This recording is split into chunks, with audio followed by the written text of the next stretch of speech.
নদী ভাঙন রোধের কাজ ও বন্যার পরিস্থিতি পরিদর্শনে বিধায়িকা। মালদা জেলার মানিকচক ব্লকের অন্তর্গত ভূতনিচরের নদী ভাঙন এবং ভাঙন রোধের কাজ সরজমিনে খতিয়ে দেখলেন মানিকচক বিধানসভার বিধায়িকা সাবিত্রী মিত্র। ঠিকাদার সংস্থাকে স্বচ্ছতার সাথে কাজ করার নির্দেশ দিলেন বিধায়িকা। বৃহস্পতিবার দুপুরে ভূতনি থানার অন্তর্গত কেশরপুর কলোনি, কালটনটোলা সহ একাধিক ভাঙন কবলিত এলাকা ঘুরে দেখেন বিধায়িকা সাবিত্রী মিত্র। উল্লেখ্য, গত 13ই আগস্ট দক্ষিণ চণ্ডীপুরে বাঁধ ভেঙে গঙ্গা এবং ফুলহার নদীর জলে কয়েকদিনের জন্য বন্যার মতো ভয়াবহ পরিস্থিতি তৈরি হয় ভূতনি চর জুড়ে। ভূতনি থানার অন্তর্গত 3টি অঞ্চলের একাধিক গ্রাম এই বন্যায় প্লাবিত হয়। এদিনের প্রশাসনিক আধিকারিকদের সাথে নিয়ে এলাকার মানুষের খোঁজ খবর নেন বিধায়িকা। কথা বলেন ভাঙন কবলিত এলাকার মানুষদের সঙ্গে, শোনেন তাদের সমস্যার কথা। আরও পর্যাপ্ত পরিমাণে ত্রাণ সামগ্রী পৌঁছে দেওয়ার আশ্বাস দেন তিনি। অন্যদিকে নদী ভাঙনে যে সমস্ত পরিবারের বাড়িঘর নদীগর্ভে তলিয়ে গিয়েছে তাদের পুনর্বাসন যাতে দ্রুত দেওয়া হয় সেই বিষয়ে পদক্ষেপ গ্রহণ করা হবে বলে জানিয়েছেন তিনি। পাশাপাশি ঠিকাদার সংস্থাকে সঠিকভাবে এবং স্বচ্ছতার সাথে ভাঙন রোধের কাজ করার নির্দেশ দেন। সময় মতো যাতে কাজ শেষ হয় সেটাও নির্দেশ দিয়ে আসেন এদিনের পরিদর্শন থেকে মানিকচক বিধানসভার বিধায়িকা সাবিত্রী মিত্র। এদিনের পরিদর্শনে মানিকচক বিধানসভার বিধায়িকা সাবিত্রী মিত্র ছাড়া উপস্থিত ছিলেন মানিকচক পঞ্চায়েত সমিতির সভাপতি পিঙ্কি মণ্ডল, ভূতনি থানার পুলিশ প্রশাসন এবং সেচ দপ্তরের আধিকারিকেরা। আরও আপডেট থাকতে আমাদের ভিডিও শেয়ার ও ফেসবুক পেজটিকে লাইক করে ফলো করে দিন। 10 থেকে 9 থেকে 10 9 থেকে 10 ওটানো কাজ হয় না। কে বলছে কাজ হয়? ওটানো কাজ হয়, প্রতিদিন কাজ হয়। আগামী কাল ওটানো লাগে 10000 বস্তা তো নৌকা কোটা লাগে 7টা চলে না 7টা।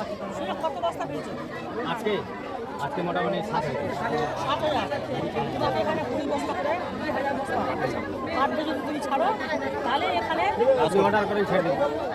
আমি ইরিগেশন কে বলে দেব? হ্যাঁ, ইরিগেশন বলে আপনি কাজ করেন আর বস্তা ঠিকঠাক দিবেন। হ্যাঁ, ঠিকঠাক মাটি 40 কেজি বেশি দিবেন। এটা ঠিক আছে, এটা করবেন। দেখেন আপনি আপনার বাড়ি দক্ষিণ জেলা আপনি আরে মহিলা কি আছে তো? আরে দাদা বলবে একটু বলবো। উজ্জ্বল কুমার মণ্ডল। উজ্জ্বল কুমার মণ্ডল নাম্বারটা নাও। আমি তোমার সাথে কথা বলবো। এই শোনো না বাবু, ধর কত বস্তা পর্যন্ত গুনতে পারবে না, কিন্তু 20,000 বস্তা যদি ডেলি পড়ে তাহলে বাঘটাকে আটকালে আমরা বাঘ কাটছি। শোনো বাবু, এটা তো আপনি ধরো। আজকে আমরা কেশরপুর কলোনিতে আছি। হিরানন্দপুরের ওদিকে পুরো বাঁধটাতে, ভাঙা বাঁধটার উপরে মানুষ বাস করছে। মানুষ যাবে কোথায়? এখানে যেটা কাজ এখানে হচ্ছে সেটা আমার মনে হয় 20,000 বস্তা ডেলি ফেললে কাজটা ভালো হবে। 20,000 বস্তা তো কেউ ঘুরতে পারবে না।